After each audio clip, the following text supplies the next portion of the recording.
It started with a knock on the door, 3 soft taps that carried 15 years of silence. Outside, the November wind was howling through the maples, and I remember thinking how strange it was to feel afraid in your own home.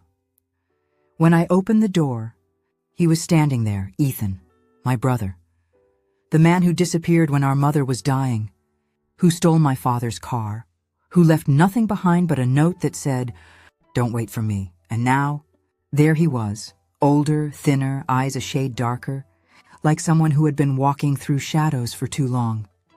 "Hey, Lily," he said, as if we'd seen each other yesterday. My voice cracked. "You shouldn't be here." He smiled, that same half-smile that always meant trouble. "I didn't come for forgiveness. I just came home. I should have slammed the door.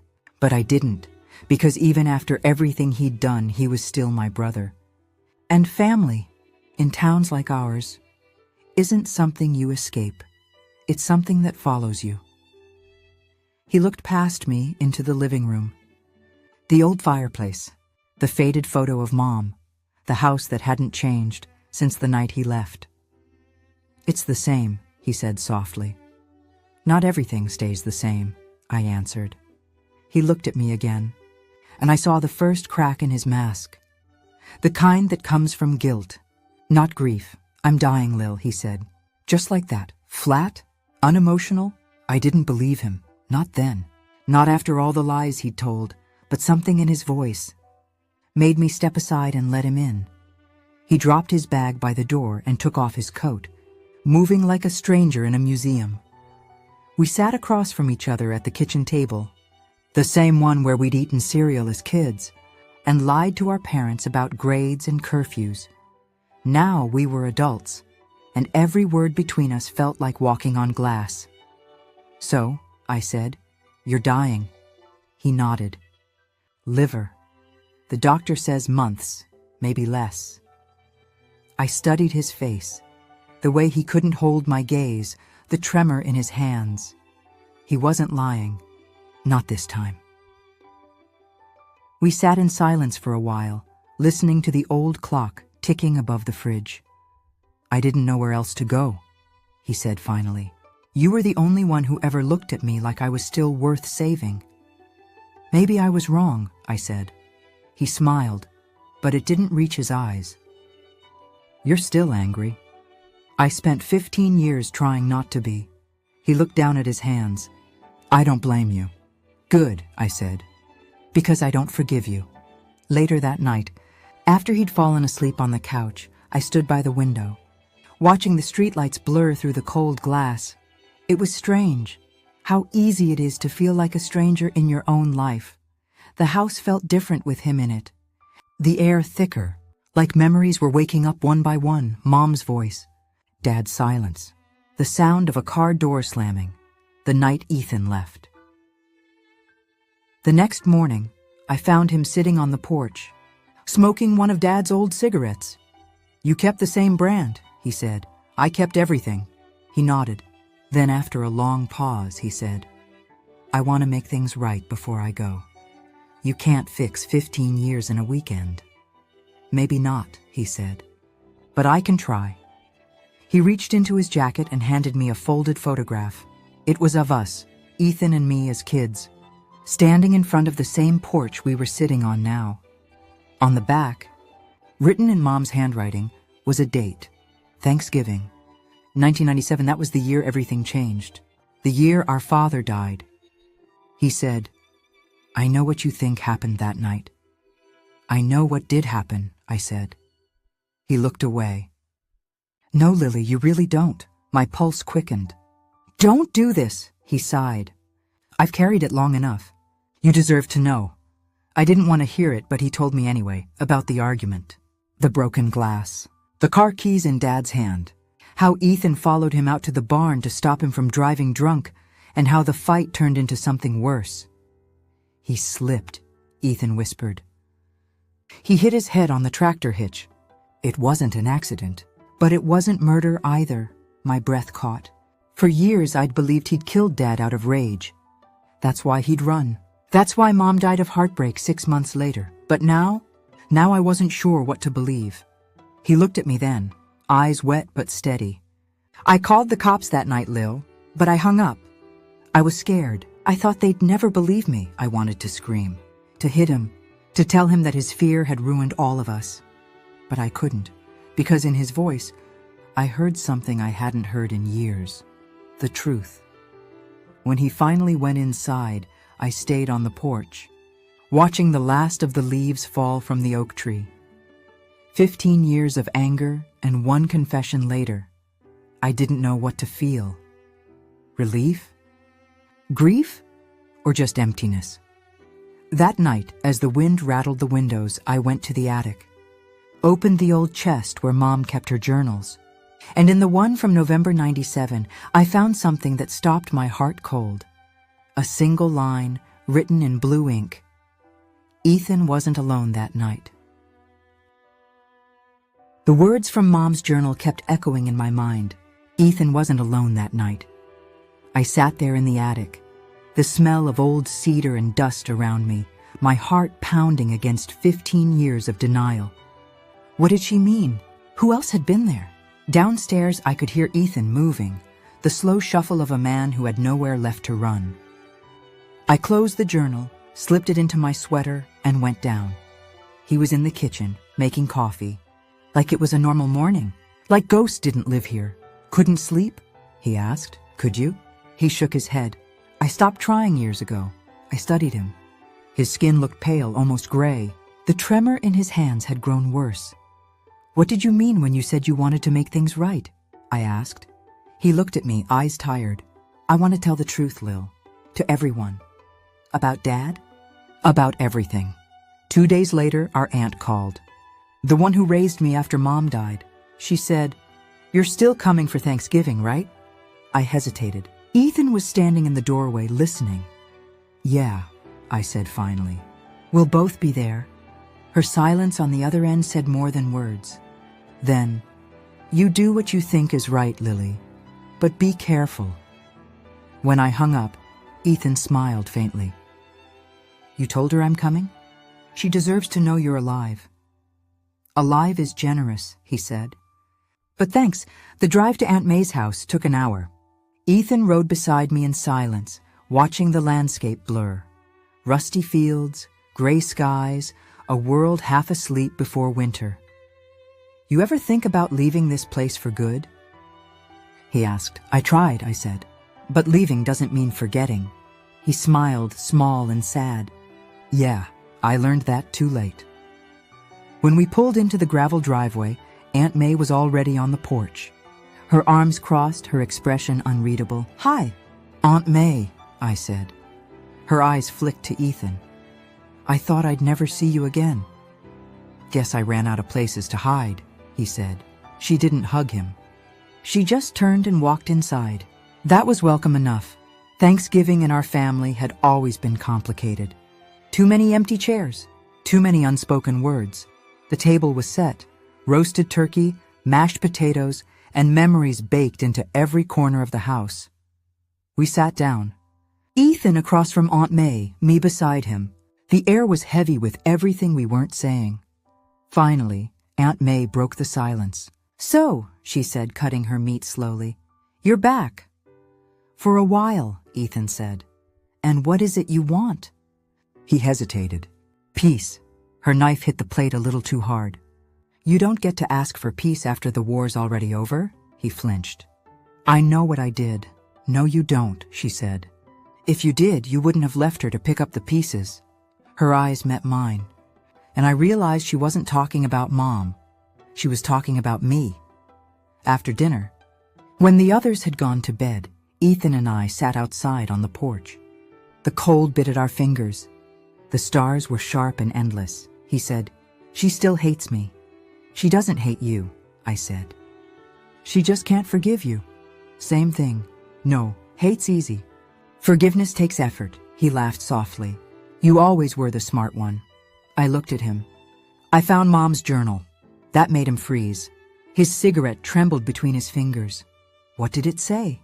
"Enough." He exhaled, a cloud of smoke drifting into the dark. She knew. Knew what? He turned toward me, eyes shining with something raw. "Who was with me that night?" My throat tightened. Who, Ethan?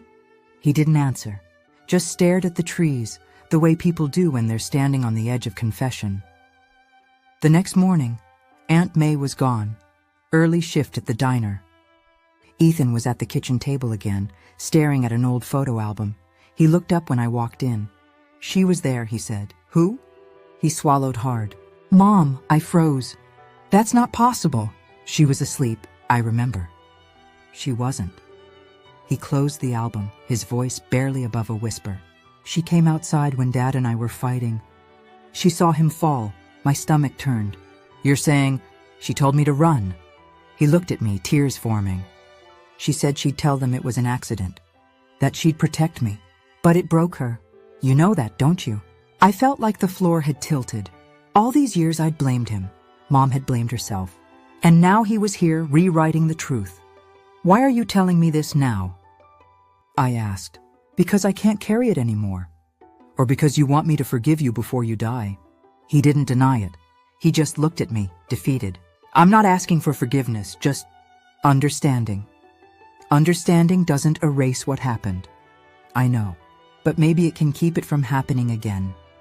Later that day, Aunt May came home. Ethan tried to talk to her. She wouldn't let him finish. You don't get to fix the past. Ethan, you had your chance. He stood there in the doorway, and for the first time, he looked truly small. When he turned to leave, I followed him. Where are you going? I asked. Back to where it happened. We drove to the old farm. The barn still stood, half collapsed, the wind whistling through broken boards. Inside, everything smelled of rust and time. He walked to the spot near the tractor hitch. This is where he fell, he said. He knelt down, touched the ground. I see it every time I close my eyes. I watched him, wondering if guilt had kept him alive longer than medicine ever could. Why bring me here? I asked. He looked up, eyes glassy. Because you deserve to let it go. I don't know how. He smiled faintly. Neither do I. As we left, the sun broke through the clouds, a weak, reluctant light that made everything look softer than it was. Ethan said, You know what I realized? We spend our whole lives waiting for forgiveness, but what we really need is permission. Permission for what? To stop being the villain in someone else's story. I didn't answer. Because deep down, I knew I'd been holding on to my own version of guilt too. That night, back at the house, I found him sitting at the table, writing something. A letter. When he saw me, he folded it and pushed it toward me. For you, he said. What is it? Everything I couldn't say. Then he stood, walked past me, and out into the night. The sound of his truck starting was the same as the sound it made 15 years ago. The beginning of an ending. I didn't follow him. Not this time.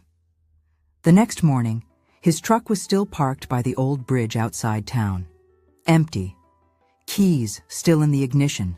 They found him downstream hours later. The river was cold, peaceful, final.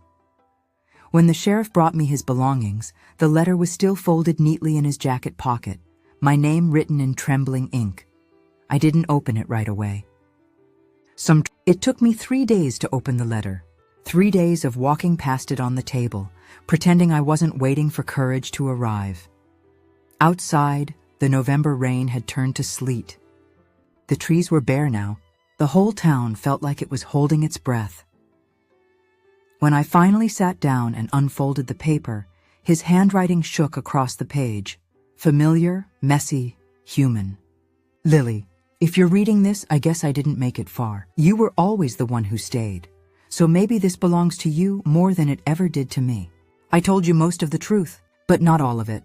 That night after Dad fell, I called Mom from the barn. She came running. She saw him on the ground, and she told me to go. But before I did, I heard her whisper something. Not to me, to him. She said, it wasn't your fault.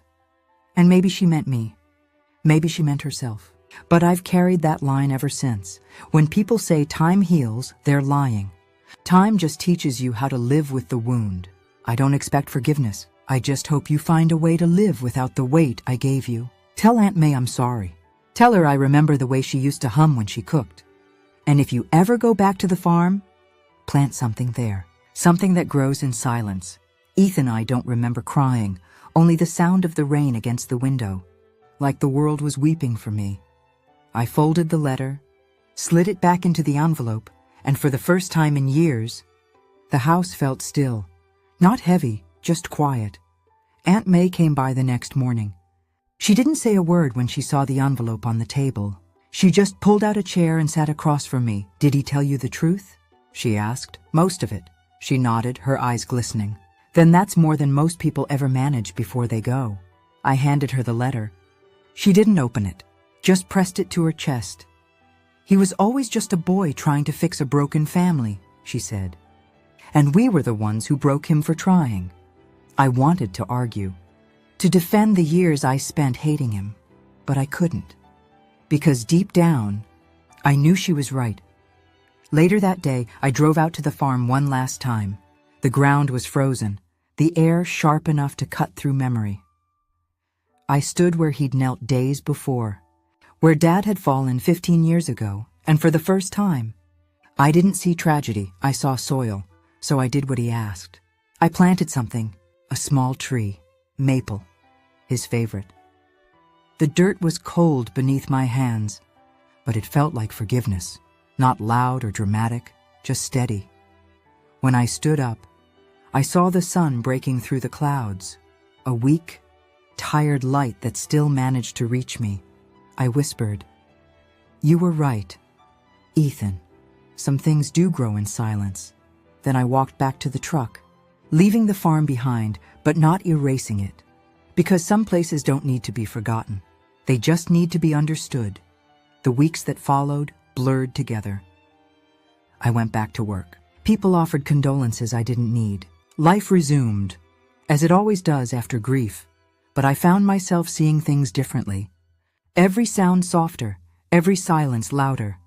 Forgiveness wasn't something I gave Ethan. It was something I gave myself. One evening, Aunt May called. "They found something in Ethan's storage unit," she said. "Do you want to see it?" Part of me didn't, but part of me couldn't not. She met me at the sheriff's office. Inside a plain cardboard box were photos, a pocket knife, and one old cassette tape. Written on the label, "Home." The deputy shrugged. "We didn't listen to it, thought it was personal." That night, I found Dad's old cassette player in the attic, blew the dust off, and pressed play. Static filled the air, then a voice, young, unsteady, Ethan's voice. "Mom, it's me. I don't know if you'll ever play this, but I needed to say something." My heart pounded. The recording crackled with time. I didn't mean to hurt anyone. I just didn't know what to do. I thought running would make it stop, but it never does it? You can't outrun what's inside you. Then silence. A pause that lasted too long, and then softly, "Tell Lily I'm sorry. Tell her I remember her laughter more than anything else." The tape clicked off, and for the first time since that knock on my door, I let myself sob, not for what was lost, but for what was finally understood. The next morning I drove out to the cemetery. Ethan's grave was simple. No grand words, just his name and the years. Beside it I placed a small wooden box. Inside, the cassette and a photo of us as kids. I stood there a while, letting the wind carry the rest away. When I got home, I opened all the windows. The cold air swept through the house, taking the ghost with it. I made coffee, sat at the table where it all began, and for once I didn't feel alone, because somewhere, in the sound of the wind, the creak of the old floorboards, and the quiet between thoughts, I could still hear him. Some people come back to make peace. Others come back to remind you that peace was always yours to begin with. And just like that, the silence didn't feel empty anymore. It felt like home.